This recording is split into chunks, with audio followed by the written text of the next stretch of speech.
Nos vemos hasta que van viniendo. Es para nosotros, como ustedes como estudiantes, es fácil de ver una cosa en piel, en el labio, en la cara, y ver que está rojo, está doloroso, está hinchado, y a medida que pasan 2, 3, 4 días aparece pus. Basta que aparezca la presencia de pus para decir que es una infección.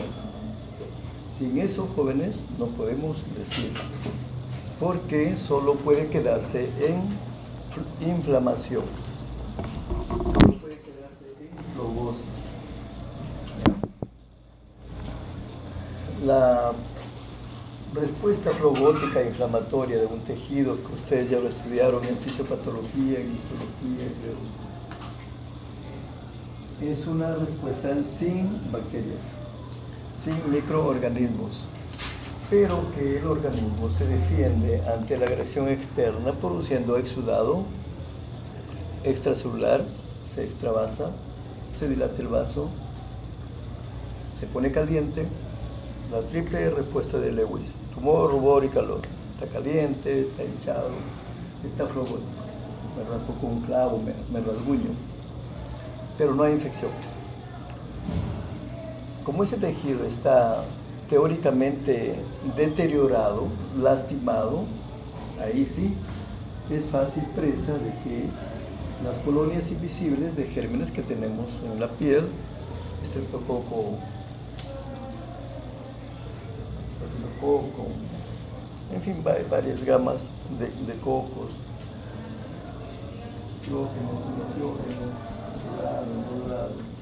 penetran por allí por la piel en el tejido dañado y causan una infección.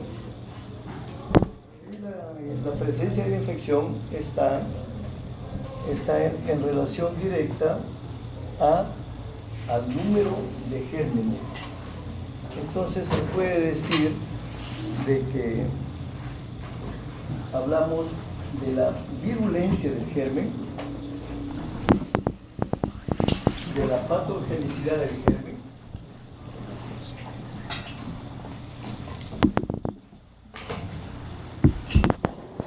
o de la baja resistencia del huésped, en este caso un humano, ¿no? Entonces son dos factores: el ambiente, el huésped, el entorno bacteriano y la respuesta. Entonces tenemos proceso inflamatorio, proceso infeccioso, tenemos agente causante, tenemos huésped susceptible.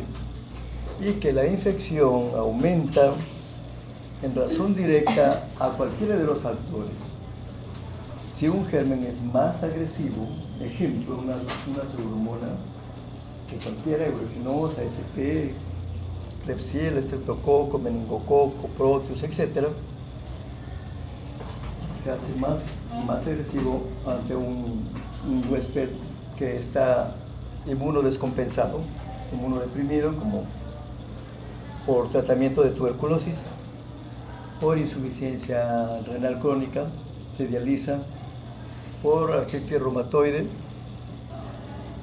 porque recibe medicina contra el cáncer, recibe antimitóticos, recibe, es decir, quimioterapia, recibe radioterapia, o nos sacamos todo eso, que son causantes severos de baja defensa celular,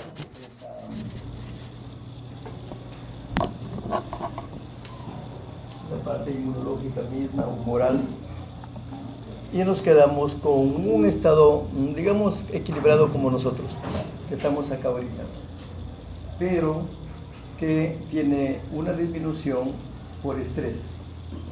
Entonces también, o sea que no necesitamos estar inmunocomprometidos, inmunodeprimidos, no estar con tuberculosis, con todas esas camas que les digo, para hacer una infección, ¿no? Si estamos estresados fácilmente, tenemos una infección en boca, en la piel, en cualquier parte del cuerpo. Más fácil que si no lo estudiáramos. El estudio interno, el estudio específico, bueno, lo tienen que hacer ustedes, lo hacen ustedes, revisando la fisiología y la fisiopatología de los gérmenes, que es algo complejo, pero que está todo aclarado. Entonces, el tema de hoy, yo creo que están todos, el tema de hoy es infecciones y cavidad oral. Le hice acá un esquemita para ver las infecciones. Si la infección es superficial, es simple, le dije al comienzo, todos nosotros lo sabemos. Lo lavan la herida, raspan la herida si se quiere, toman antiinflamatorios para el edema, toman antibióticos, generalmente empieza a indicar para gram positivos, es decir, del grupo, ustedes ya lo conocen, podemos indicar para cocos como las medicinas, los derivados de la penicilina, o de cuando los aminoglucósidos que pueden equiparar. Pero si tenemos una infección tipo un forúnculo, tenemos que cortar, tenemos que drenar. Si hay un absceso pequeño, aunque sea una espinilla que se ha puesto roja, y nosotros lo dejamos que pasen los días para que salga sola, puede salir, pero puede que no. Más es que puede que no. Y forma un pequeño quiste, un quiste de inclusión en la epidermis. Entonces el término médico exacto sería quiste, porque se ha enquistado, para adentro tiene una pared, epidérmico, de inclusión, incluido debajo de la epidermis, un pequeño túbulo de drenaje. Pero que si le ayudamos con un corte, con una aguja 18, con un bisturí, entonces vamos a aliviar rápidamente, sale la grasa, sale el tejido infectado, la capa bacteriana, y lo lavamos y tomamos un día o 2 días de pastillas de antibióticos, se soluciona el problema. Eso, por ejemplo, para un forúnculo, una infección chiquita, igual va para todas las infecciones, alumnos. Una boquera, una queilitis, que tienen algunos niños, está todo blanco, tipo algodoncillo, tipo leucoplasia, dada por hongos. Entonces tienen que lavar el sitio, rasquetear con una gasa, hacerlo con fuerza y colocarle un antimicótico,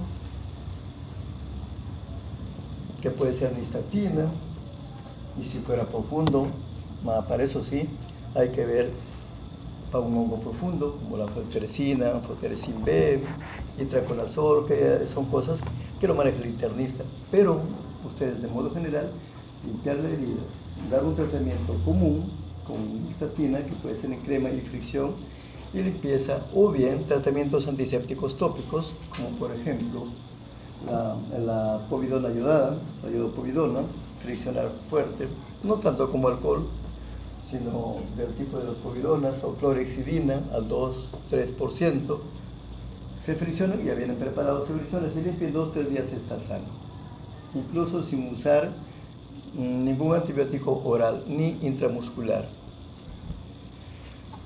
Pero si la cosa es más profunda y se está hinchando la cara, se está hinchando la parte del cuello y hay fiebre y el paciente se decae, le falta fuerza, está desanimado, hay un MEG, hay un malestar general, entonces es otra cosa, una infección más severa.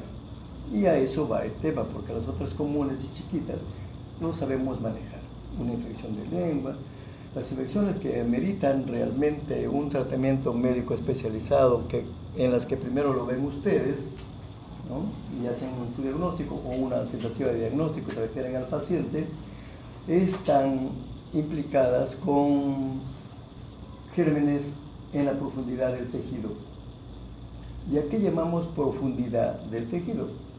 Bueno, que están metidos dentro del músculo, que están metidos dentro de una glándula, o que están en los espacios profundos aponeuróticos. Si ustedes se acuerdan de anatomía, me imagino que el doctor Romero les ha enseñado, es un esquema acá. Si aquí tenemos esta primera capa es la piel, yo corto el cuello, corto la piel, pero no profundizo tanto, corto la piel, acá está la piel cortada. Debajo de la piel que sigue encuentro grasa, una capa de grasa con espesor variable, si la persona es delgada, es gordo, es variable y puede variar en el espesor. ¿Y qué hay debajo de la grasa? En la grasa hay pocos vasos. Sí, los pequeños vasitos que están debajo de la piel y que limitan esa grasa. Sigo penetrando la grasa acá y encuentro una capita que puede pasar inadvertida, lo puede cortar fácilmente. Esa capa que es muy delgada, que es como una capa, una tela de celofán, de plástico transparente, es una fascia, es una aponeurosis. Debajo de esta aponeurosis, que sería este de acá, encuentro nuevamente grasa, otra capa de grasa protectora que moldea. Grasa, pero acá sí encuentro vasos. Encuentro venas del cuello. Las venas superficiales son las venas yugulares anteriores y toda su red que cruza por el otro lado. En fin, una red venosa evidente. Muy poco arterial. Red venosa. Aquí corté la grasa, encuentro la primera capita que puede pasar desapercibida, que se llama la aponeurosis superficial cervical. Debajo de esa la grasa y debajo de esa otra capa. Esta que está acá, este es el esternocleidomastoideo, está envuelta con una capa de tejido casi transparente. Otra aponeurosis. Tiene una serie de recovecos las aponeurosis. Sobre las aponeurosis han escrito de los últimos 90 años un montón de autores. Y hay una discusión, hay una controversia. Hay controversia cuando los temas no están aclarados. Dicen uno es blanco, otro es gris, otro es negro, hay controversia. Y cuando hay controversia es buena, porque eso permite que uno de los otros se ahonde en el estudio. Entonces, aquí hay una capa que envuelve el esternocleido, que envuelve el triángulo medio, que envuelve los escadenos, y acá llegamos a la tráquea, pero antes de la tráquea están los músculos, y aquí hay otra capa de aponeurosis. Pero esas capas de aponeurosis están como pegadas, están adheridas. ¿Y para qué sirven? Para poder girar el cuello, para que los músculos den la vuelta y se estiren y no se queden pegados un músculo con el otro, la tráquea con el otro, con los vasos. Habría que hacer el estudio de las fascias del cuello de las lechuzas, no sé si ustedes han visto las lechuzas, que casi dan su cabeza casi 300 centímetros.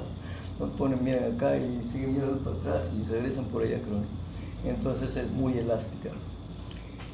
Estas fascias que están colocadas acá y que terminan aquí en el hueso mandibular, acá está la mandíbula, ¿no? Terminan acá, están adheridos encima del macetero, cubriendo el platisma, delimitan una entre otra espacios invisibles que se llaman virtuales, ¿no? La teoría virtual, que está ahí pero que no lo vemos, pero que se hace real cuando es ocupado por algo. Ejemplo práctico, ustedes compran un Vinifan para forrar, miran, está bien pegadita las hojas, pero una vez que la separan para ver la bolsa, ya no pega, se ha convertido en real. Entonces, las infecciones que ocupan esos espacios se llaman infecciones profundas subaponeuróticas del cuello y son serias. Entonces, el consejo es para ustedes qué manejo hacer y cuándo darse cuenta ustedes que esas aponeurosis pueden convertirse en cuadros severos y que estos cuadros severos pueden causar la muerte. ¿Y cuáles son esos cuadros severos que están delimitados en la literatura, en la bibliografía? Tenemos la angina de Ludwig. Eso es el único tema útil que ustedes como médicos pueden revisar dentro de la patología general infecciosa, porque hay libros y libros en cuestiones de infecciones. Pero como les dije al comienzo de su rotación, es bueno que ustedes tengan solo lo fundamental, lo esencial, para que no se confundan y no se llenen de otras cosas. Esos datos deben tener. Entonces, ustedes pueden sospechar una infección cuando el cuello está aumentado de volumen, cuando está el paciente realmente mal, cuando no puede deglutir, cuando no puede casi hablar, cuando se ha formado en 2 días o 3 días, dice, ayer estaba bien, tenía un dolor de garganta, pero ahora ya no puedo ni hablar. Tiene disartria, tiene dislalia, el síndrome de la papa caliente en la boca. La situación es que si no atendemos eso, no lo diagnosticamos, nos vemos en problemas. En cambio con lo otro no. Nos da tiempo, lo vamos tratando, lo vamos solicitando al paciente que venga, que vaya. Entonces eso es lo que vamos a ver en la primera. A ver, ponme por favor la primera.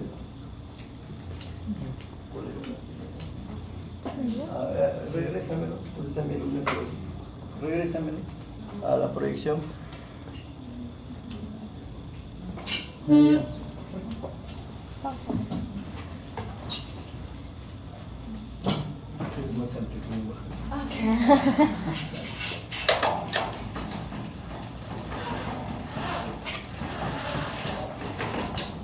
Es bueno saber que, como vamos a ver también la patología de la boca, es bueno saber, no como cosa concluida, como una conclusión general, que en la boca nosotros tenemos una gran cantidad de gérmenes que ocupan la flora habitual, no la flora común, es decir, saprófita o saprófita en boca, pero que de esos saprófitos son casi la mayoría, 90-95%, anaerobios. Por eso nuestras medicinas que tenemos que indicar tienen que ser para anaerobios.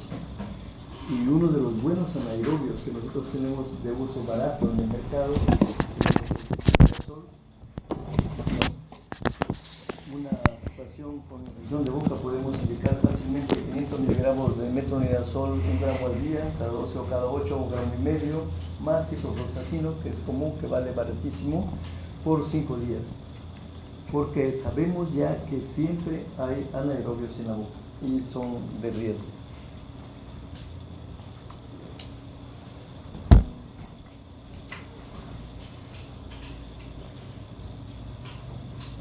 ¿Sí ven?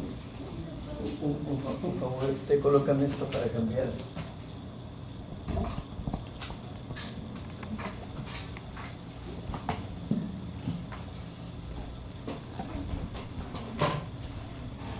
Los gérmenes lo pueden encontrar ustedes en microbiología general, un buen estudio, pero no van a tener tiempo para eso porque tienen otros exámenes. Entonces lo más importante es captar lo fundamental. Pero cuando estén para residencia sí tienen que estudiar de todo. A ver, vamos a ver si cambia.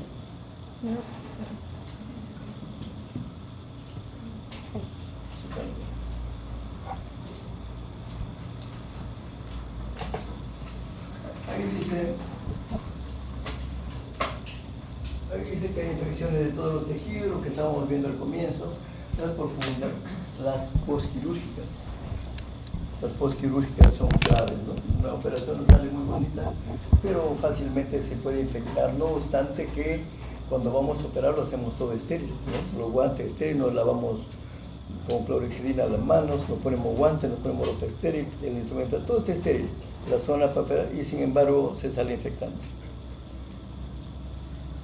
Lo que les hablé es que hay una variada gama de bacterias. Si mis amígdalas se ponen mal, tengo una amigdalitis. ¿Y cuál es el germen más común? El estreptococo. ¿Qué es estreptococo? Beta hemolítico del grupo A. Pero aquí en Lima está en primer lugar el Haemophilus influenza, el que produce este tipo de infecciones.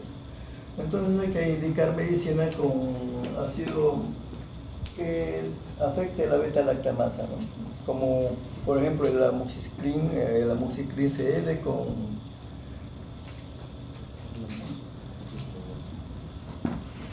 un ácido clavulano. ¿Cuánto? 7 días. Si tengo una laringitis, que estoy afónico porque la cola está hinchada. Si tengo una otitis supurada externa, si tengo una faringitis roja, si tengo una glositis, a eso se refiere. Es decir, que no son serias y no van a penetrar a los espacios profundos.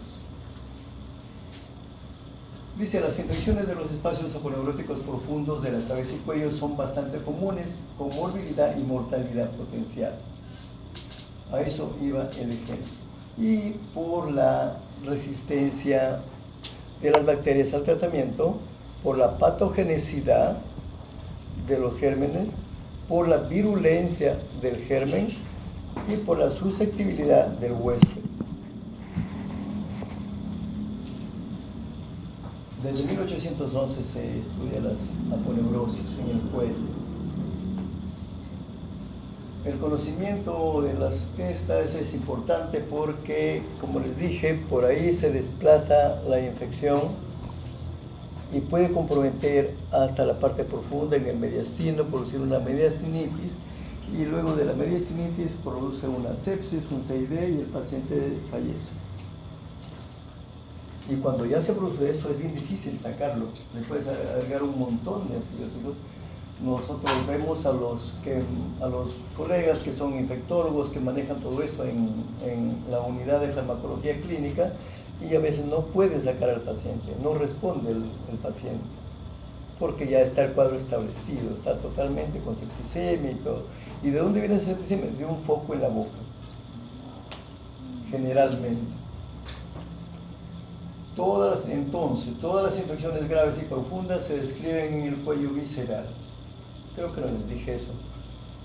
El cuello, por eso les dije que en su historia clínica, ustedes tienen que estudiar mi historia clínica, no me vayan a poner el cuello cilíndrico porque el cuello no es cilíndrico, es piramidal, y que la parte anterior del cuello es el cuello visceral, y que la parte posterior, muscular, el de la nuca, es cuello robusto, cuello muscular. Lo más importante es el visceral, porque ahí atraviesan todos los órganos nobles, tenemos las carótidas, los nervios craneales, tenemos la tráquea, todos los nervios craneales que pasan por ahí, los conductos linfáticos, etc. En cambio, en la nuca, bueno, están los músculos y la columna vertebral que protege a la médula espinal cervical. Entonces, la mayoría de infecciones es en pregunta de examen en el cuello visceral. Y están las fascias que le dije. Para sintetizar en la distribución de las fascias, que hay dificultad y entendimiento de las fascias, se ha dividido en estas solo 3 o 2 con una división.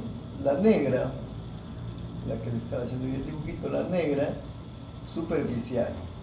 La media, que cubre aquí la parte de la tiroides, encima de la tráquea, toda la roja, media. Y la profunda, acá, más fácil, la profunda, que en el cuello visceral envuelve la celda carotidia, la yugular interna y el nervio vago en ambos lados. Y hacia atrás va hasta la fascia prevertebral. Entonces los abscesos faringios o parafaringios o de amígdala que van a comprometer el espacio prevertebral es mal signo, de mal pronóstico. Un absceso prevertebral es malo porque vemos que la profundidad está en la fascia profunda.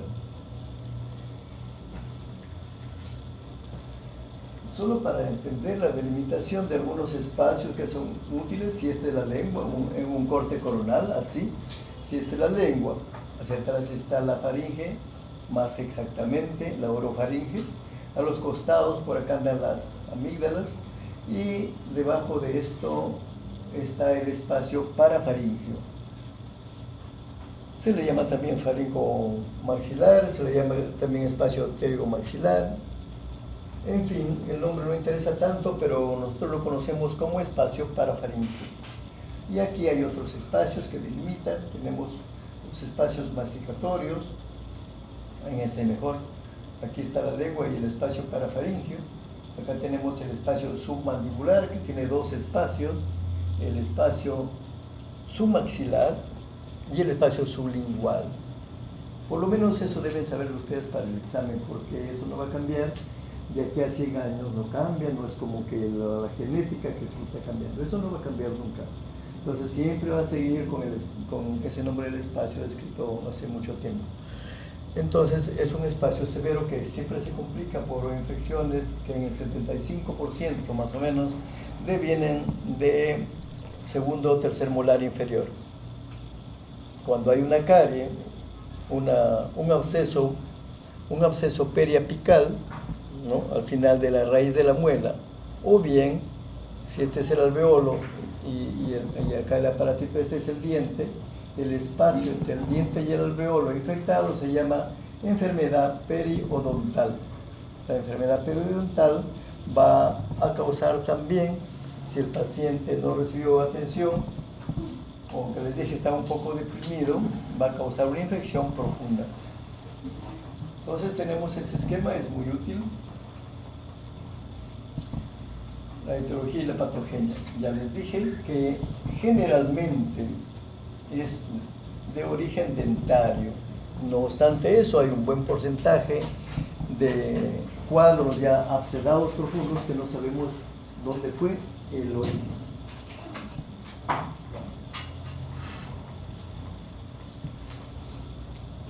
Entonces, la propagación de esta infección causa afección de los espacios virtuales profundos. Acá dice 75% son de origen dentario. La cantidad de gérmenes que están descritos ahí por los laboratoristas, los patólogos clínicos, lo que encuentran en la boca, encontramos estreptococo, alfibeta, hemófilos influenza, acá en esto está primero, estafilococos, los estreptococos que producen pepsina o libran la pepsina, fusobacterium, bacteroides, pseudomonas, actinomyces y otros. Entre los gérmenes hay 10-1 de los gérmenes anaerobios en boca. Es decir, de 10 bacterias que tenemos en estudio en la boca, solo uno es anaerobio. Por lo tanto, nuestros tratamientos hay que tenerlo en mente para indicar gérmenes, para indicar fármacos contra estos anaerobios. Estos son los anaerobios, el bacteroides, gran negativo, viene gran negativo, fusobacterium, pero gran negativo. Y el actinomyces, que es el único gran positivo. Esta es lo que les decía yo, que ustedes van a ampliar la lectura. Hace algunos años atrás, 40, 50 años, moría mucha gente en Europa, aquí en América del Sur, por la angina de Ludwig. Acá no hace mucho, dicho del doctor Vargas, porque fue con él que murió una enfermera del piso con angina de Ludwig. Se puede afectar gente joven o gente vieja, indistinto, condicionado por su estado inmunológico. A partir del segundo o tercer molar. Entonces, la periodontitis, el absceso periapical se extienden fácilmente a la raíz dentaria y comprometen los espacios. En el caso de la angina de Ludwig, como el diente es en la parte inferior y la infección está en el ápice dentario, en la punta de la raíz dentaria, baja la infección y rompe la aponeurosis y se mete en el espacio entre una y otra y desciende fácilmente por allí. Para decir que estamos frente a una angina de Ludwig, pregunta de examen, tiene que estar comprometido el espacio submandibular bilateral. Es decir, que el espacio submandibular tiene que estar comprometido, por lo menos el espacio sublingual bilateralmente, el espacio que está debajo de la lengua. Entonces ahí se produce edema, se hincha el piso de la boca, eleva la lengua al paladar. Ustedes saben que el paladar blando, detrás está la parte respiratoria. Respiramos por la nariz, pasa el aire por la coana y pasa el aire de la tráquea. Pero ¿qué sucede si algo me levanta la lengua, la base de la lengua, y ocluye arriba? El paciente se muere por asfixia y no puede respirar. Por eso que es lo que les dije al comienzo, el síndrome de la papa caliente en la boca, porque tiene tan grande la lengua. Y eso se puede producir rápido. ¿Cuánto es rápido? 2, 3 días. Dice, con la consecuente elevación de la lengua hacia atrás, provocando la obstrucción grave de la vía aérea, causando la muerte por asfixia. El tratamiento realmente es de urgencia y muchas veces no da tiempo para tomar la tomografía. ¿Cómo le tomo la tomografía a un paciente que viene a la consulta y yo estoy de médico ahí, yo lo recibo y dice, no puede ni hablar, no puedo pasar la saliva, ¿Desde cuándo? Hace 2 días, 3 días, y no puedo ni comer. Y si se echa, la obstrucción es peor, no puede respirar. Entonces el paciente no puede echarse.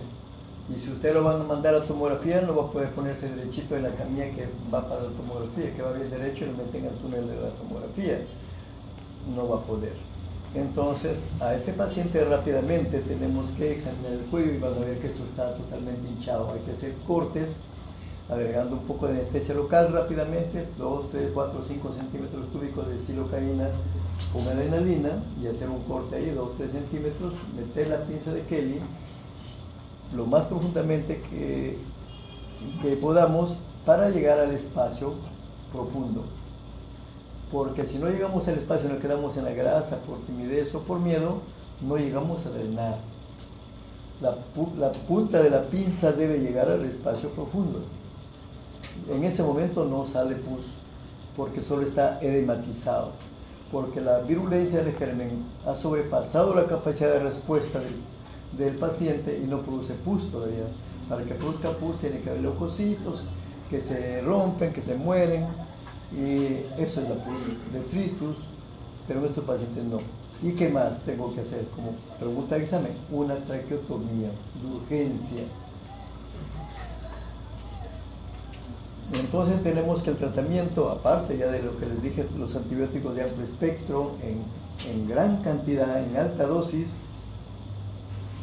y la cervicotomía al cuello y la traqueotomía. Entonces acá dice que el tratamiento en verde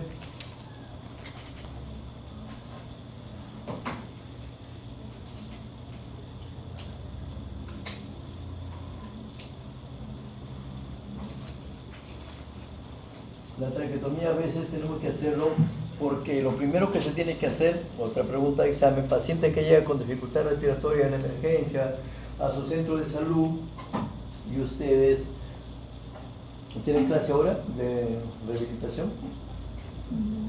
¿Ah? ¿Ah? ¿Tienen? Para terminar a las 4 en punto o 4:20. Acá, ya. 4:20. Ya, entonces, les decía yo que lo primero que tiene que hacer es intubar al paciente. Llaman al intubador, el anestesiólogo o el médico mismo. Ojalá que ustedes en el internado aprendan a intubar al paciente. Tienen que buscar la oportunidad de intubar porque eso es muy útil. Aprender a intubar con un tubo 7 o tubo 6. Ya, aprender a intubar. Ese paciente que está con el cuello hinchado, lo primero que tiene que hacer y lo que manda la ley médica y legal y jurídica es de que tiene que darle la vía aérea, ¿no? Pero ustedes se ponen a intubar y dicen, no veo la luz traqueal, la glotis, ¿no? Y están ahí y meten el tubo y sacan el tubo y se hincha más. Y se llamen al cirujano de cabeza y cuello para hacer la traqueotomía. Pero les pueden decir a ustedes, como médicos tienen que saber hacer una traqueotomía. El cirujano de cabeza y cuello puede ir rápido, ¿no? De repente rápido, de repente no, para hacer la traqueotomía. Algunos médicos de UCI pueden hacerlo. Hay unos tubos de traqueotomía que se van colocando y ampliando uno con otro sin hacer mucho corte. Bueno, en fin, ese es el dato importante que ustedes deben saber sobre las infecciones de los espacios virtuales profundos del cuello. ¿Ya? ¿Alguna pregunta pueden hacer? Entonces vemos ahí que esto es la lengua, acá el paladar blando, miren la cantidad de luz que queda, la tomografía, este espacio, y si hay mucosidad aquí, peor, acá en el esquema del paciente. Eso se llama entonces angina de Ludwig.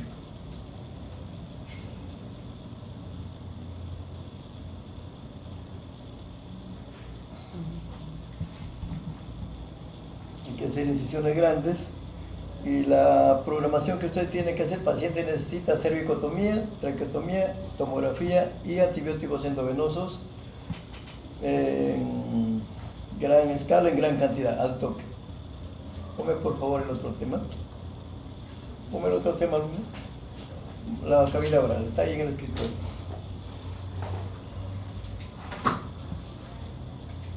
Les hice un esquema acá. Póngale en blanco, alumna, como me lo pusiste. Abre Abre un PPT y ponlo. Ponlo en presentación. Ajá, ya, sí, derecho. Ya, derecho. ¿Pantalla? Sí. No, flechita atrás. Abre A ver, un PPT. pon diapo nueva, ajá. Ya. Blanco. No, pero. Aunque no dejen sin. Sí, sí, ponlo ahí. No, hay un PPT abierto que está en blanco. Pero a después ver hacemos. quién sabe para no demorar. Porque va a haber otra clase acá. Ahí está. Ya, miren ahí alumnos. Vamos a tocar la patología benigna y maligna de la boca. Hice un esquemita ahí. Si nosotros cortamos acá afuera, tenemos la piel, pero si cortamos adentro en la boca, tenemos la mucosa. Si esto es la mucosa,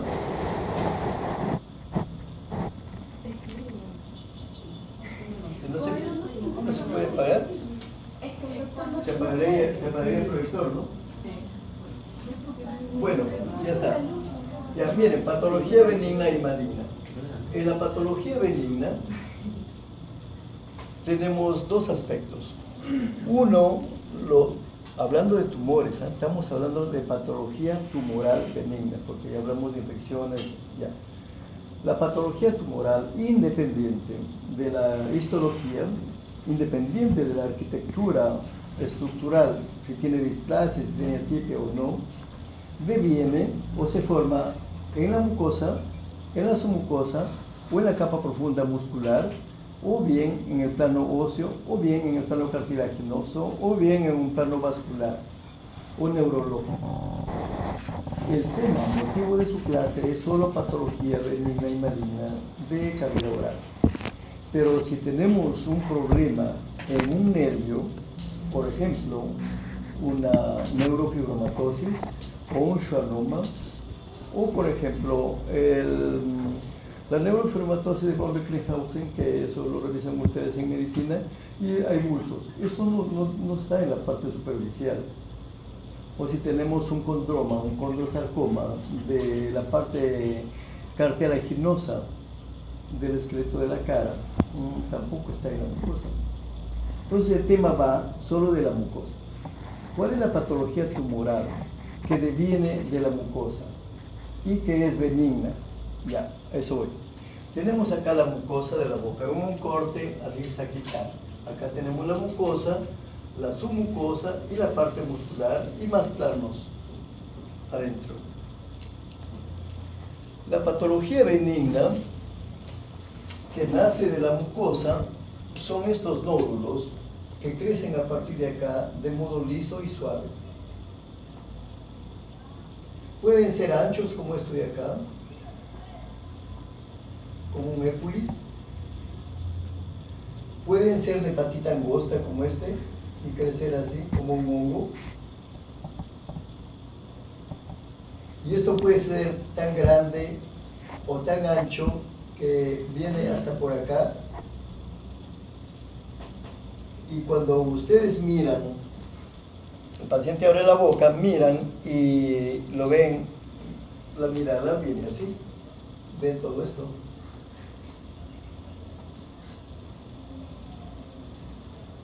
Ven esto, pero no ven lo de acá. Entonces parece que fuera un tumor canceroso. Parece que estuviera tan pegado y que fuera ancho. No es ancho. Cuando ustedes examinen tienen que tocar a su paciente, con guante o sin guante, preferible con guante. Y lo mueven, esto lo mueven y es súper móvil. Por poco lo arrancan, porque tiene la patita tan chiquita como un hongo, como un brócoli, ahí así y acá. Lesiones benignas que se originan en la mucosa, el mayor porcentaje se llaman nódulos polipoides.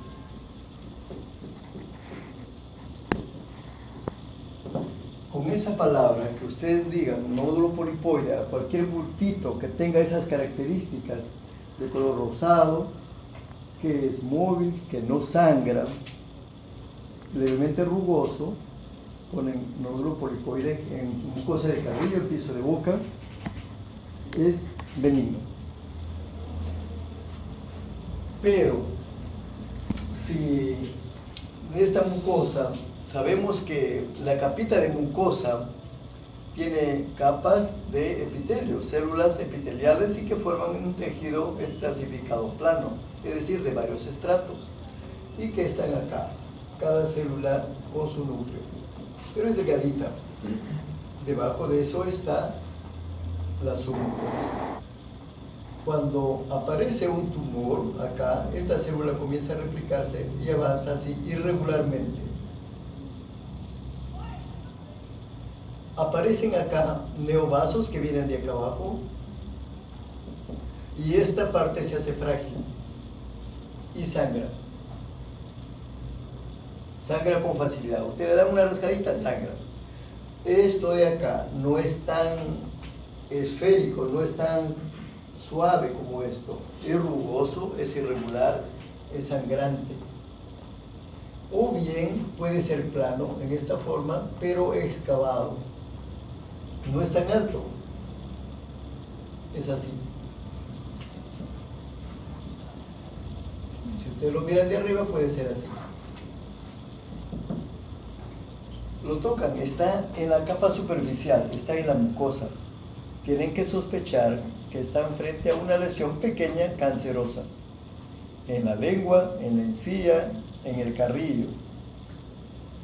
Tumores malignos que vienen de acá de la mucosa, mucosa oral, de la orofaringe, de la lengua y más atrás, generalmente son cánceres escamosos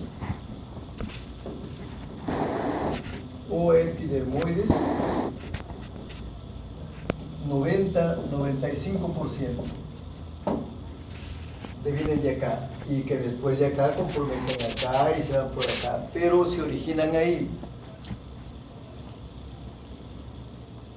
Entonces, dentro de la patología benigna de la mucosa tenemos los que se originan acá, sin daño, sin sangre. Patología benigna que se origina en la submucosa, debajo de esto, tenemos los que son dependientes de las glándulas. ¿Qué glándulas? ¿Ya recibieron su clase de glándulas salivales? ¿Ya? Ya, entonces el doctor Morón, ¿no? ¿Quién les dictó? Ah, Pino. Ya. Entonces les dijo que debajo de la mucosa viven las glándulas salivales menores y que son 6 las mayores. 2 parótidas, 2 submaxilares y 2 sublinguales. Y más o menos 1500, 1800 de glándulas salivales menores que están distribuidas en la mucosa, en la submucosa del piso de la boca, la lengua, el carrillo y el paladar. Y que nosotros lo vemos, lo hacemos visible, donde le pedimos a la persona que abra la boca y ponemos atención en el paladar blando y vemos cantidad de microgotas tipo rocío, gotitas de rocío, de saliva que están produciendo las glándulas salivales menores, que se suman la saliva de estas a las mayores. ¿Y dónde están estas? ¿Dónde viven las glándulas salivales menores? ¿Cuántas son? En la submucosa, están acá. Y todas ellas tienen un microtúbulo y drenan saliva. Ahí está el tubo. En algún momento, por algún mecanismo inflamatorio, se cierra el microtubo y no drena esa gotita de rocío que vemos. Entonces, se acumula, se retiene. Por eso se llama quiste de retención, porque retiene la saliva. Fácil. Quiste de retención. No pasa la saliva acá y se comienza a hinchar, se hace más gorda y se hace un bulto acá. Este bulto se proyecta acá, hincha la mucosa y está acá, está ahí. Ustedes van, el paciente le dice, ¿sabe qué, doctor? Tengo una bolita aquí en la boca, en la lengua, en el labio. Ustedes le dicen, a ver, ustedes lo miran y luego le preguntan, le dicen, ¿desde cuándo? ¿Desde cuándo tiene eso? 5 días, 7 días, a veces se me deshincha, pero está allí. ¿Qué es eso? Un quiste de retención. Su diagnóstico es una bolita perlada, quiste de retención o mucocele. Es lo mismo. Mucocele es sinónimo de quiste de retención. Cele significa retención. Pero usted no ven acá y no viene de la mucosa, está adentro. No se confundan con eso. Son tan pequeñas, de un medio centímetro, 1 centímetro, que no amerita realmente una biopsia de incisión. En algunos casos, si fuera duro, podemos pedirle una biopsia con aguja, una BAF. Pero como es blando, es renitente, es una bolsita de agua, es una bolsita perlada, lo pueden aspirar con una jeringa y desaparece, pero a los pocos días está lleno. ¿Cuál es el tratamiento entonces? El tratamiento del mucocele como lesión benigna de la mucosa es operarlo. Le aplicas un poco de anestesia local, haces un cortecito y sacas la bolita completa y le pones un punto o ninguno, cierras solo. Entonces acá tenemos, puede haber microcálculo también acá, microcálculo por una situación de precipitación del calcio, fosfato, y esta dura como una piedrita chiquitita, igual cortas y haces una incisión y sale. ¿Y qué patología maligna tenemos acá? Ya bueno, pero aquí en la submucosa tenemos otra patología benigna que les digo ahorita. En vez de que esto sea un quiste, por obstrucción del conducto, se hace un pequeño nódulo, un pequeño tumor, y se nota acá como esto, pero no es un quiste, es duro. Esto es un tumor, pero está dentro de los benignos. Tumor de glándula salival menor, y que en el mayor porcentaje de estos tipos de tumores de glándula salival menor son los, ¿qué le dijo el doctor Pino? Son los adenomas. Pregunta de examen. Los adenomas, adenoma pleomorfa, adenoma monomorfo, son los tumores más comunes en glándulas salivales mayores y en glándulas salivales menores, de benignos, de tumores benignos. Estos adenomas no son chiquitos como los mucoceles, pueden llegar a crecer 2-3 centímetros y están en el piso de la boca, están en el paladar.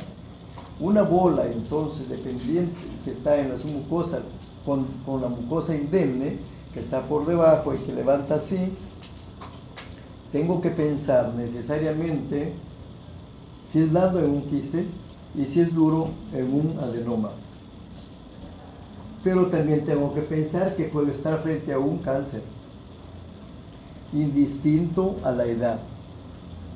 Indistinto a la edad. Hay que actuar rápido en estos casos. Entonces nos pasamos aquí a las malignas. ¿Y qué malignas hay? Acá en las glándulas salivales menores tenemos una glándula salival menor chiquita que comienza a producir displasia y va creciendo fácilmente y hace un tumor. Un tumor que uno lo siente al tocar. Aún no compromete la mucosa, pero estos terminan comprometiendo la mucosa. ¿Y cuáles son esos tumores malignos? ¿Qué les dijo el doctor Pino? ¿Cuál es el tumor maligno? Es decir, ¿cuál es el tipo de cáncer más común en glándulas salivales menores? Pregunta de examen.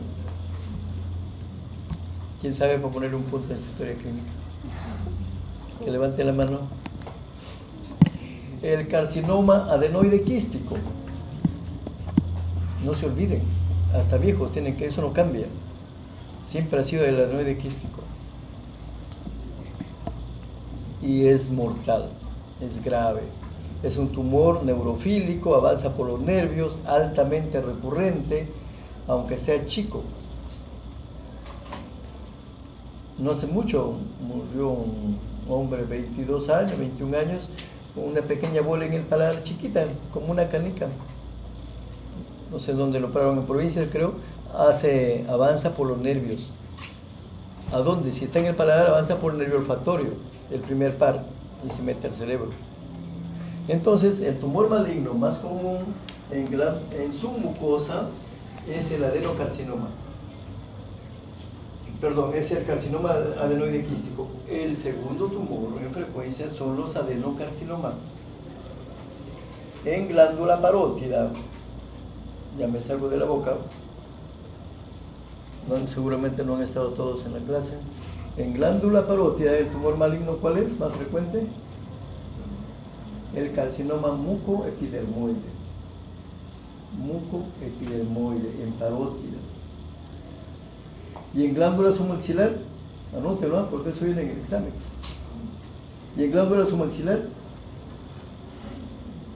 ¿cuál es? Y el examen es el sábado y el lunes. En glándula submaxilar, alumnos, el tumor maligno más común es el carcinoma adenoide quístico.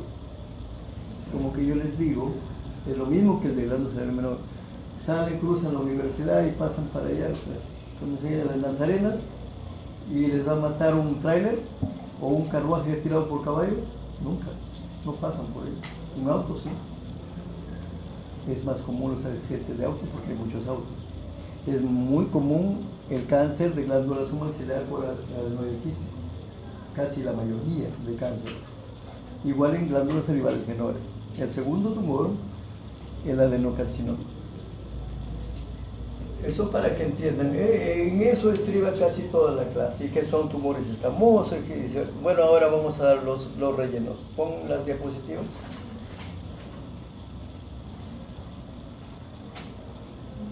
¿Alguna pregunta?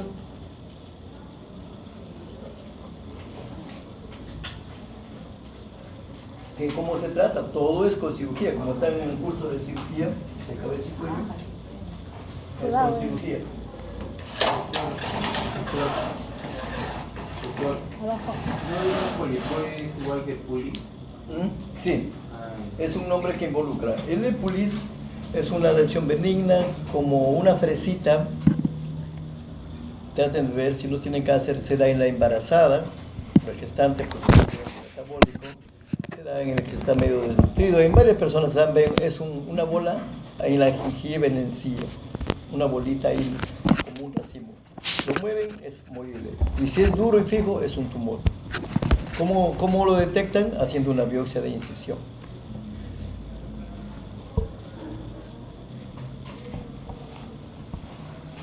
Ese señor, por ejemplo, tiene acá crecimiento exofítico, comprometido el paladar y se ve para acá, está hinchado. Ya la estructura, eso ustedes ya lo saben. La boca.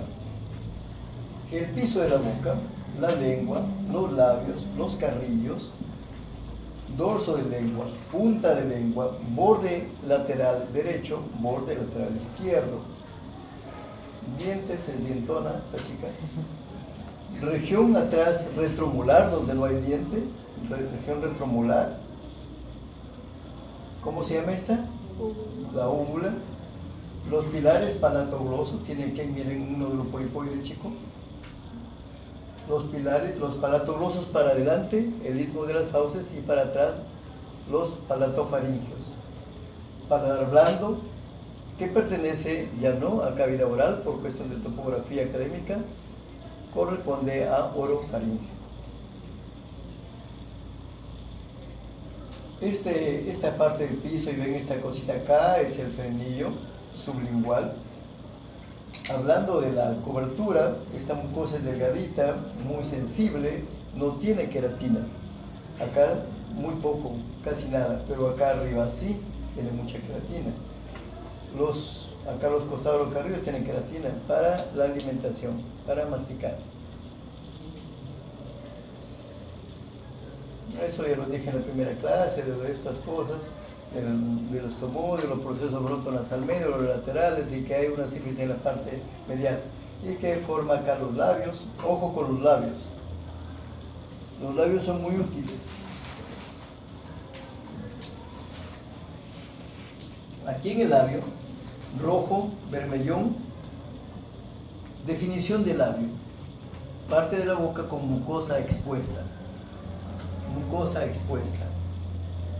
Tercios medial del labio, tercio lateral derecho, tercio lateral izquierdo, comisura, arco de Cupido, el arco de Cupido, el filtrum, y esta cosita que se ven acá es el surco nasogeniano, que vimos en el examen, el área nasogeniana.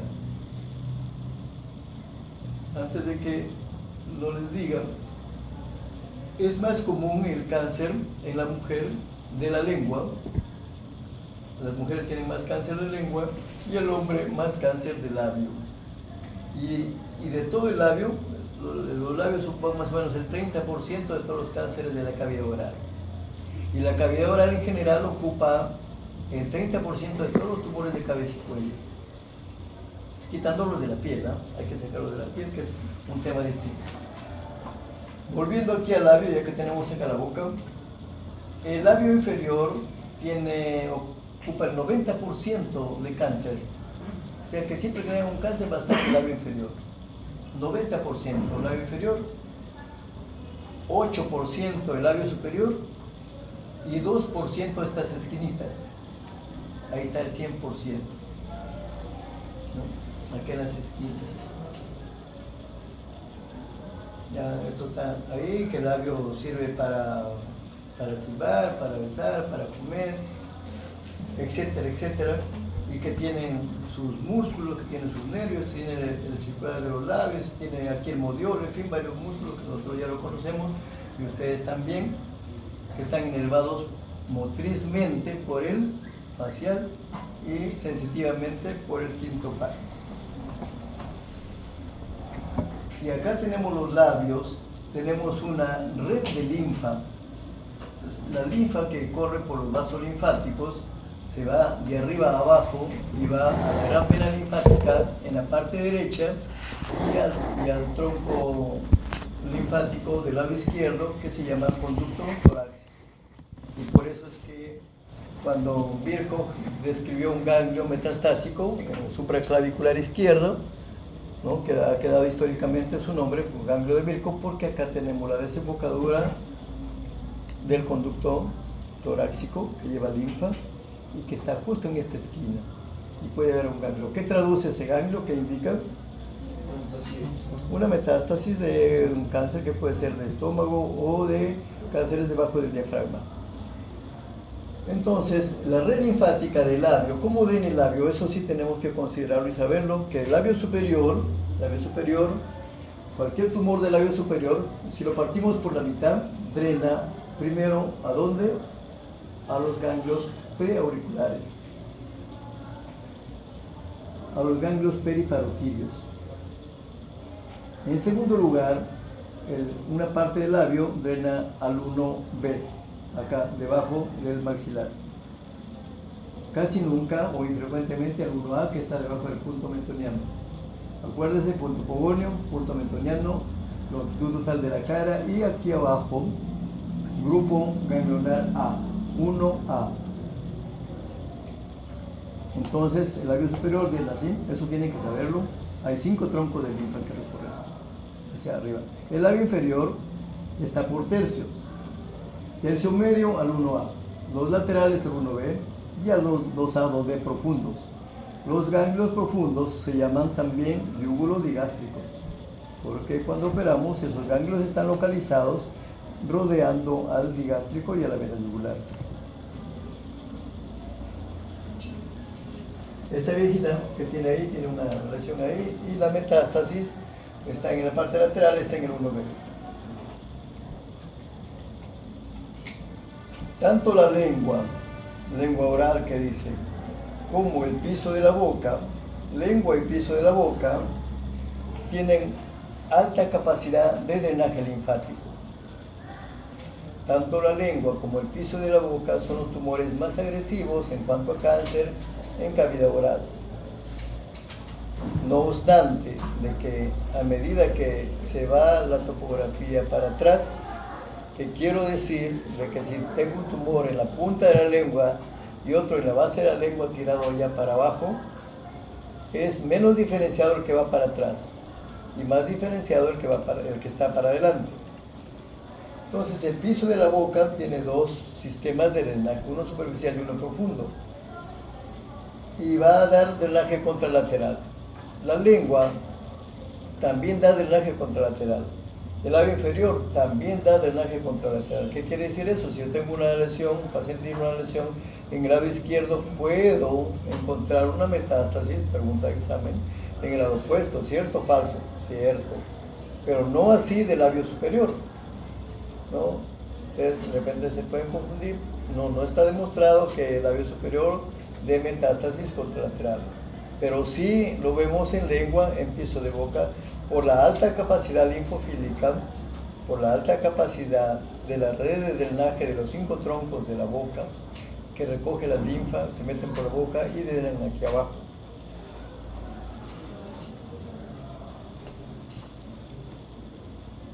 Esta parte de atrás le dije que se llamaba trígono retromolar. Los tumores de ese sitio son un poco frecuentes, son raros, y cuando los hay son de mal pronóstico porque fácilmente pasan estadios avanzados. ¿Por qué fácilmente? Porque como no hay muela y aquí la mucosa es delgadita, no obstante que tiene queratina, fácilmente se hacen tumores T4. Acá dice, son raros, asintomáticos y de mal pronóstico.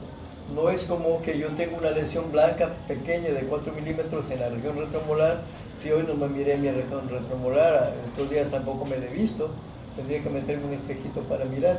Pero si yo tengo una lesión en el labio, me lo veo diariamente en el espejo. Y las chicas más cuando se van a maquillar, ¿no? ¿Quién se mira más en el espejo? Mujeres.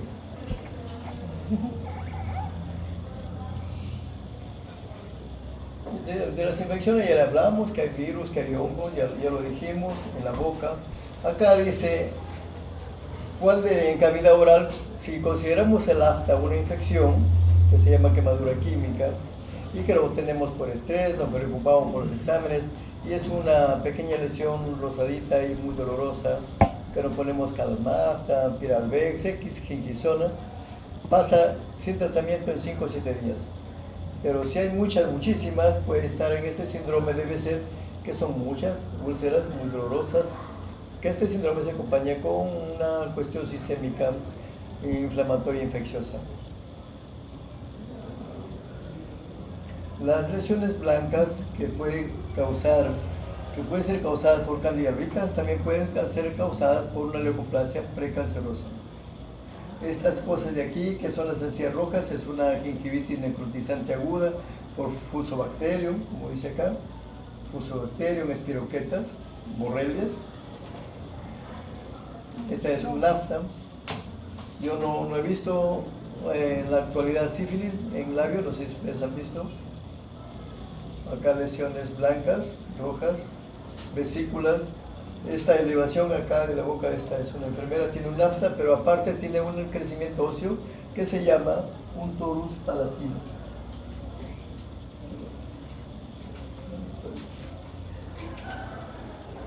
Los tumores benignos de la mucosa, ya les hice ese esquema, los nódulos polipoides o fibroepiteliales son los mismos. Ejemplo, tenemos nódulo fibroso, épulis espinoso, borde de la encía, granuloma piógeno, todos son épulis del embarazo, como les dije. Solo hay una acá, que no les he dicho porque hice el esquema de la boca. El tumor a células gigantes, dice acá épulis de células gigantes, no deviene de la mucosa, esa es la excepción a la regla. ¿Ya? Anoten por favor. Es el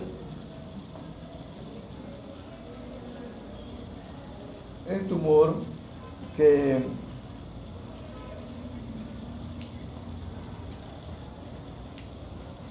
viene de la parte profunda del alveolo dentario y surge hacia arriba como un épulis.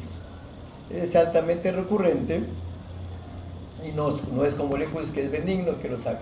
Es una lesión benigna, pero es de comportamiento agresivo.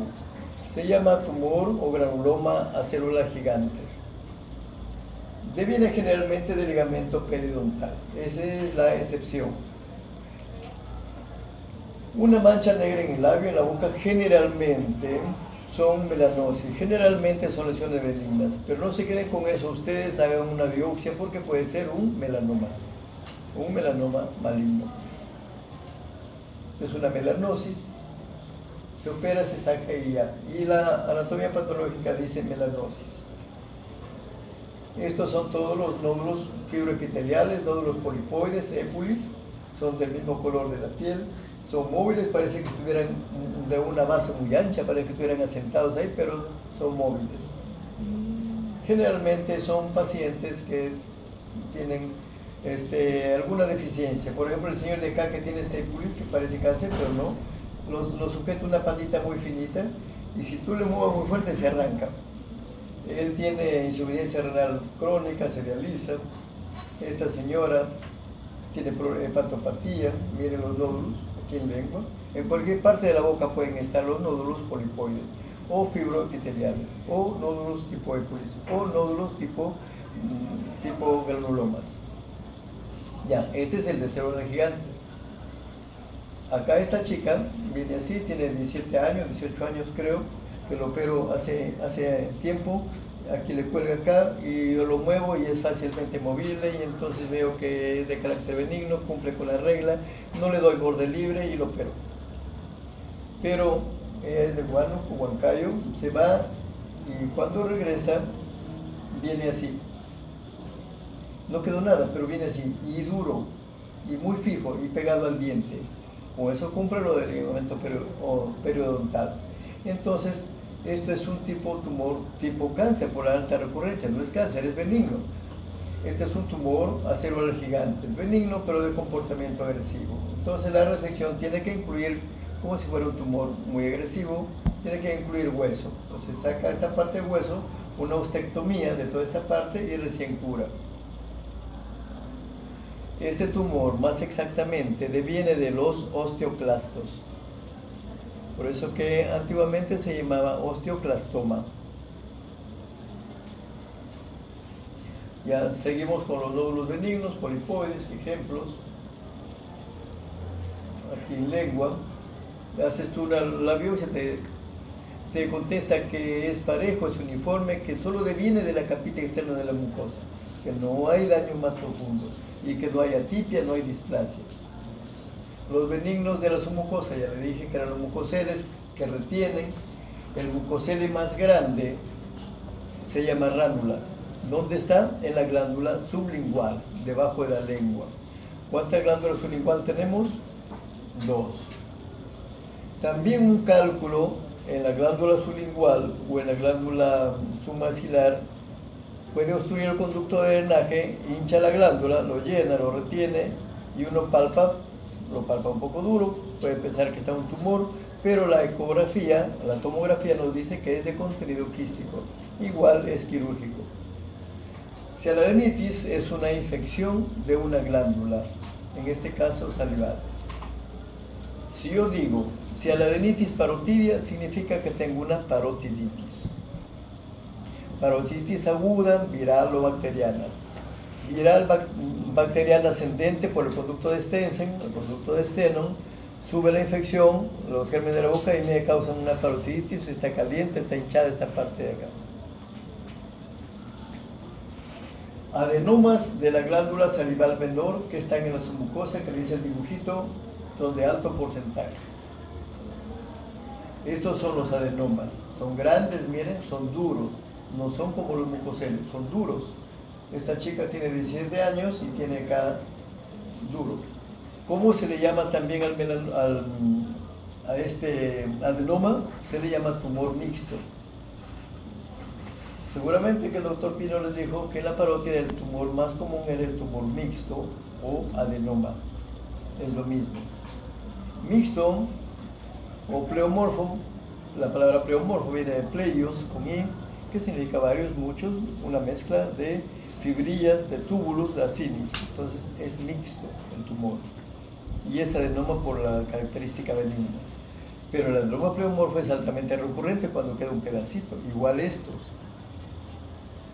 Eso no se vayan a confundir. No es tan fácil operar un adenoma de parotia o submaxilar cuando uno no tiene mucha experiencia. Basta que quede un pequeño pedacito y es altamente recurrente. A la pregunta de que usted cree que es recurrente un adenoma, si quieren le pueden preguntar así. no le van a decir mal operado, insuficientemente operado. De por sí, queda un milímetro de lesión, es recurrente. Ya esto es blando, blandito, es una ránula o quiste de retención más grande. Es blandura, un globito lleno de agua y hay que retirarlo todo. Otra cosa que pueden encontrar ustedes en los libros, de que esta ránula puede ser operado con marsupialización, que consiste que yo corto por acá, le saco una tapita y suturo el borde. Marsupialización en bolsa de tabaco, no debe hacerse eso. Ya, la inflamación o infección de una glándula submaxilar, que se llama submaxilitis, o sea, la adenitis que les dije, cura con tratamiento antibiótico. Gran positivo, gran negativos, antiinflamatorios y dieta.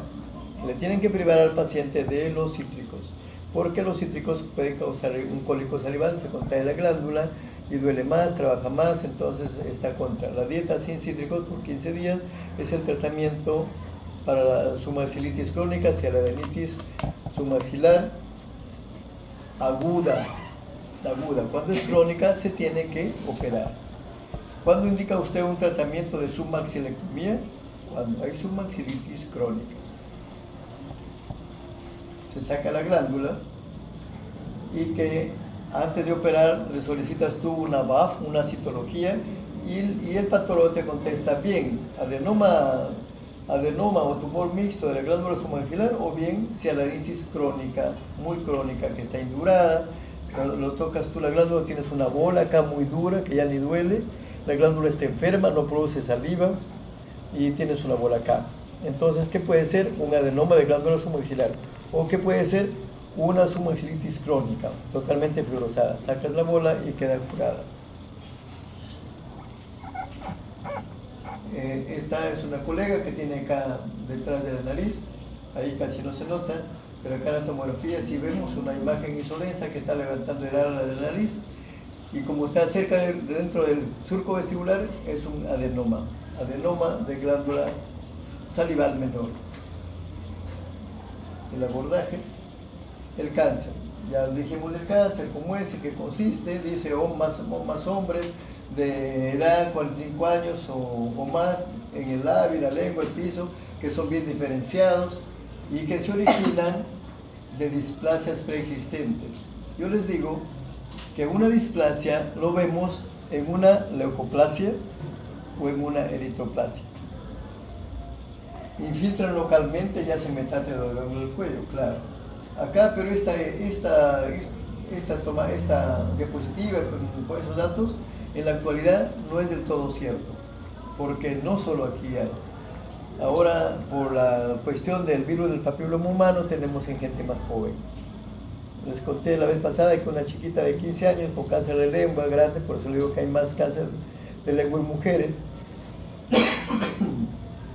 falleció en Rebañati, casi sin lengua, que venía de la selva, ¿no? Por un T4 muy avanzado, metástasis bilateral de cáncer de lengua. Es decir, cuando tenemos un diagnóstico de cáncer en la lengua, el diagnóstico que tenemos que hacer nosotros alumnos es cáncer de cavidad oral. 2 puntos, lengua, punta, borde lateral, o piso, etc.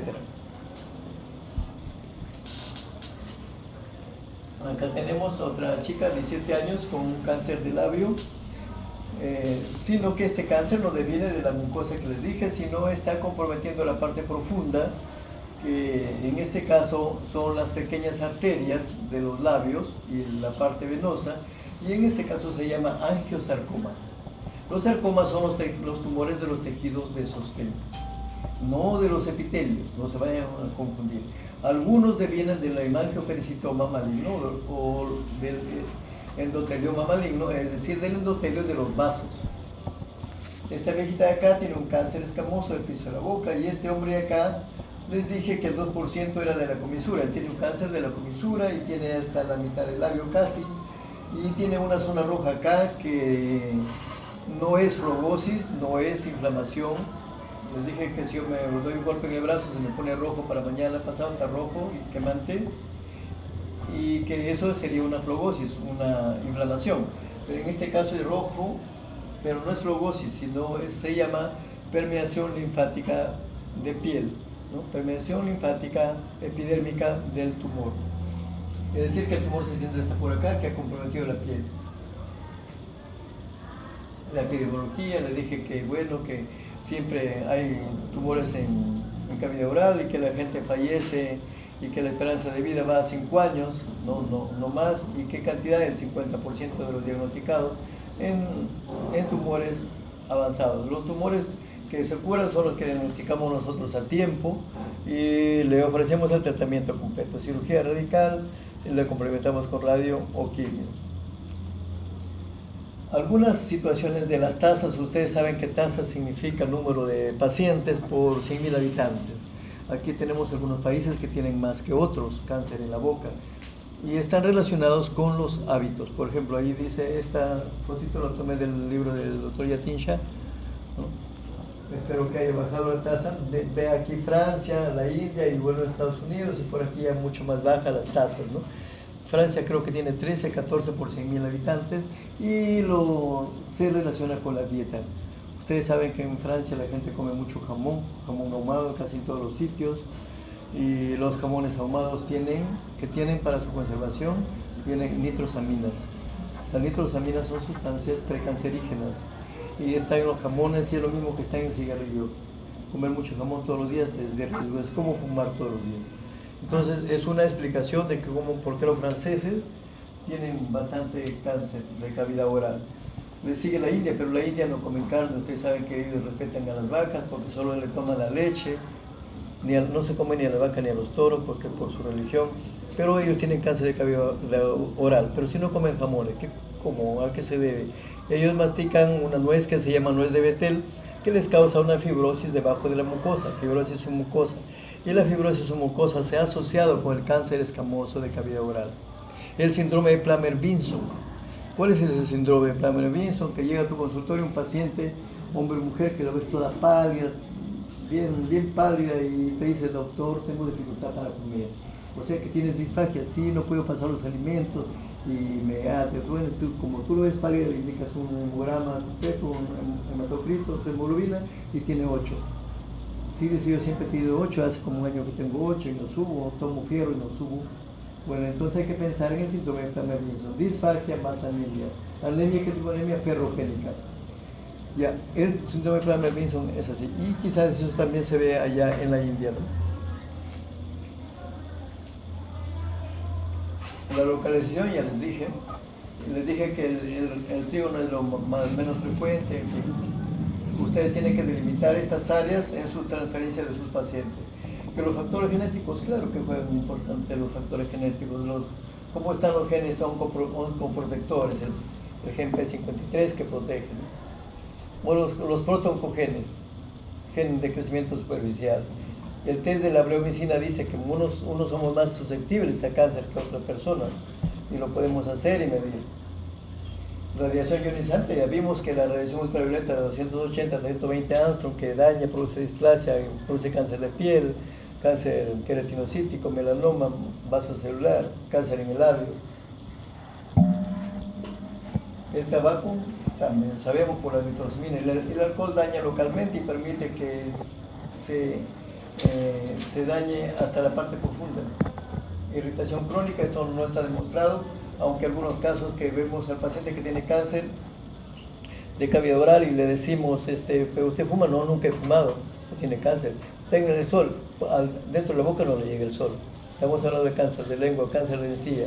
¿Y qué tiene? Tiene una muela picada de años y que le lastimaba siempre. Una prótesis mal ajustada.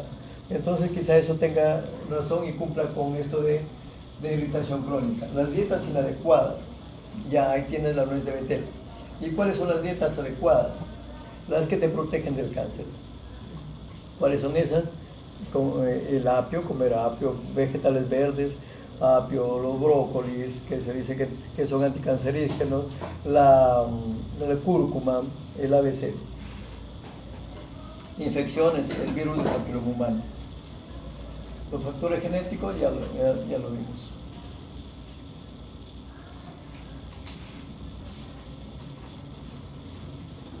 síndrome de Camer-Vinson, esto que les dije acá, la fibrosis, esto con la nuez de Betel de la India, infecciones, el inmunotipo 16 es el frecuente para cabeza y cuello. ¿Qué hacemos cuando vemos un cáncer de alumnos de orofaringe? No es el tema, pero para que sepan, debemos pedir en la actualidad el dosaje de la proteína 16. Solicitamos al patólogo proteína 16, tomamos una biopsia y pedimos proteína 16. Entonces el patólogo ya sabe que estamos pidiendo investigación de PBH con el ADN 16.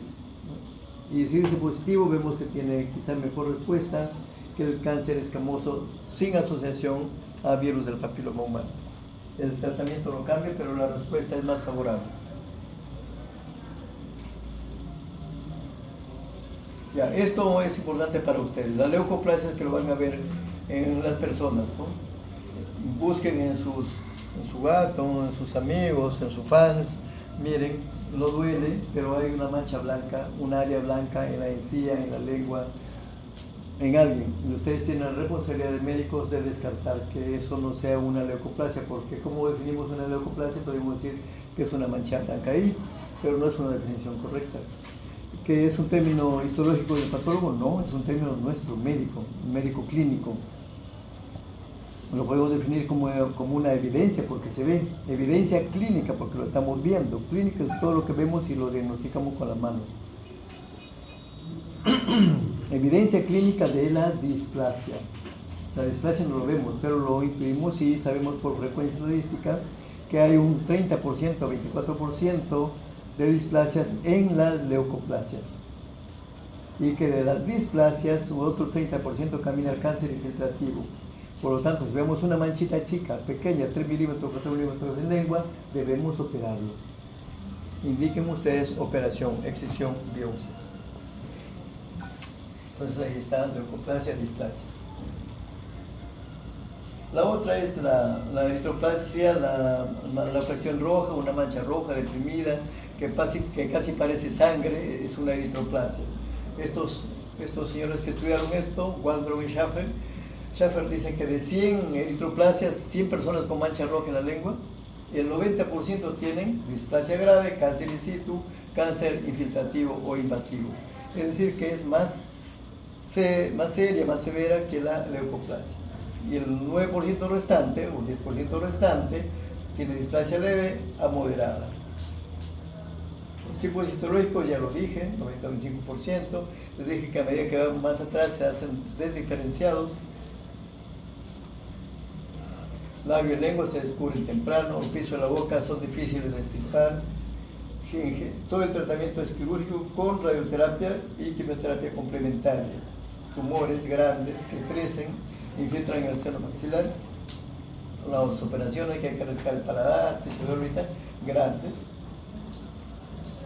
Los tipos de cáncer de cabello oral, exofíticos, así como hongo, miren, blancos, como hongo, o infiltrativos, que son muy dolorosos. No son muy grandes para afuera, pero son como úlceras que penetran y comprometen el nervio, que el nervio ahí en la mandíbula, muy doloroso, lingual, el nervio dentario inferior. En este caso el lingual por acá y el dentario inferior por acá, rama del trigémino.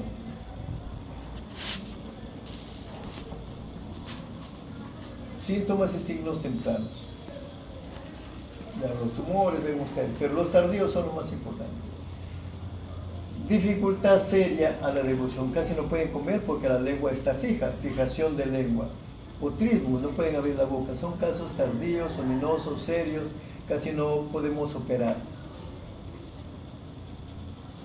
El TNM es importante que lo manejen, ¿no? El T2 hasta 2 centímetros, digo el T1 hasta 2 centímetros, el T2 acá el naranja hasta 4 centímetros, el T3 más de 4 centímetros, el T4 5 o más, o también puede ser solo de 1 centímetro, pero con compromiso de estas cosas, el músculo, cartílago, hueso. Es decir, que no se necesita que el tumor sea muy grande, puede ser de 1 centímetro para pasar a T4.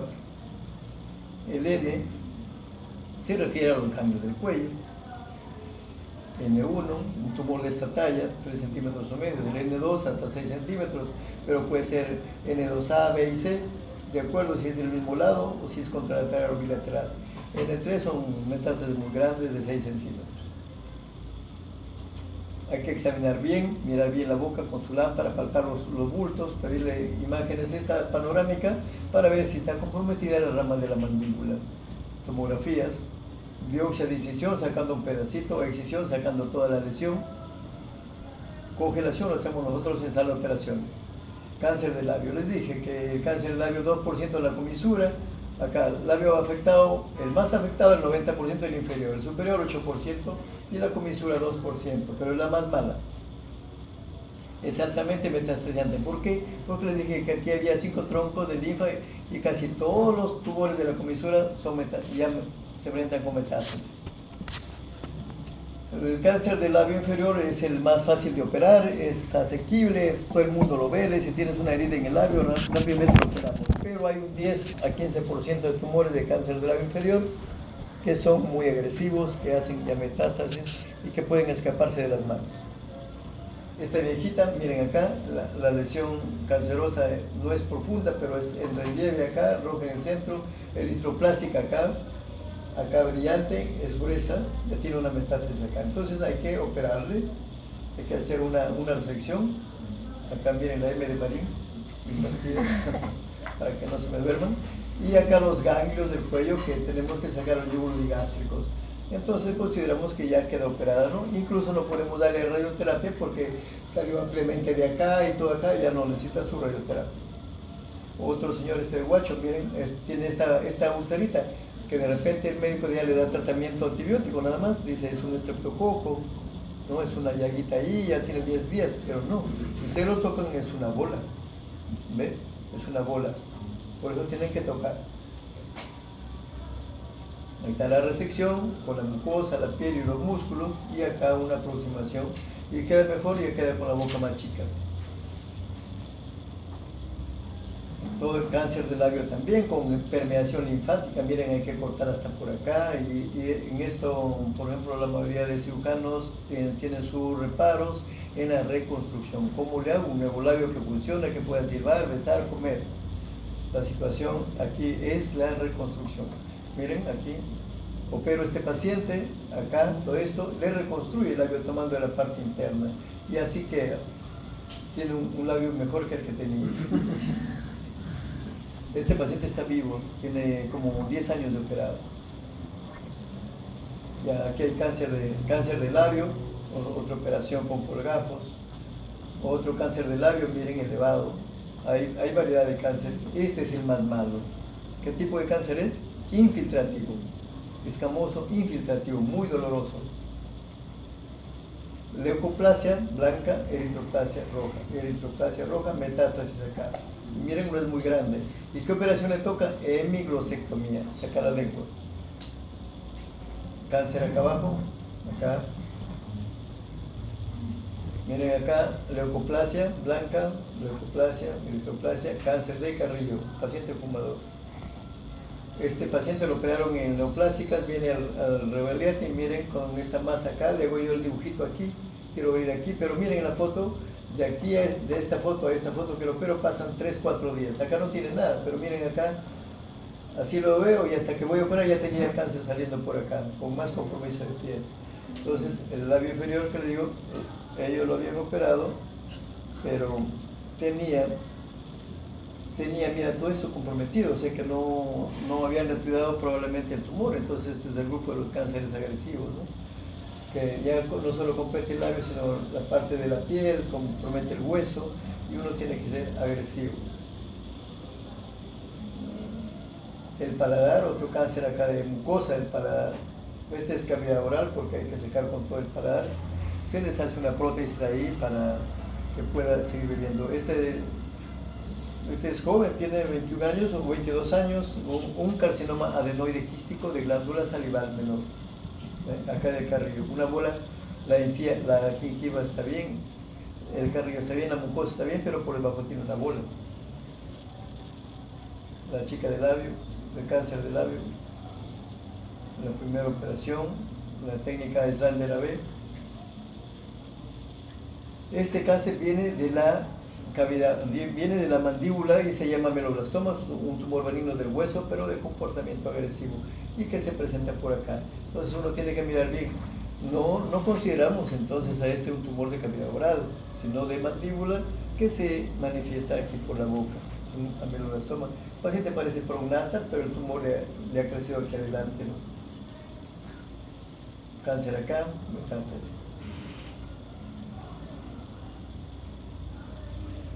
La cirugía es el arma de elección, con resecciones grandes, radicales, injertos óseos, decisión del cuello, radioterapia, quimioterapia complementaria.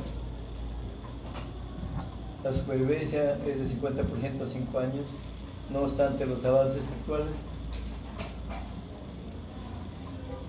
El control que deben exigir ustedes es, si está operado ahora recién, dentro del año es mensual.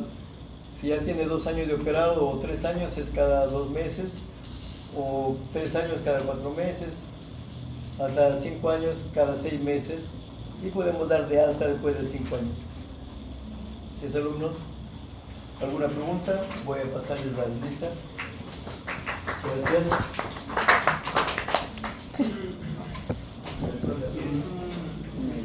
Muy pequeño, digamos, de medio centímetro, es necesario que Sí, claro, siempre estipar. Todas las cosas que son lunulares, incluso les dije la vez pasada, lunares en piel. Un favorcito, saquen mi UCB.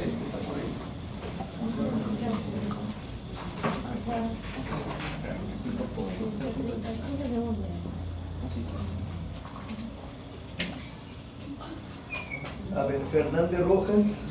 Susana.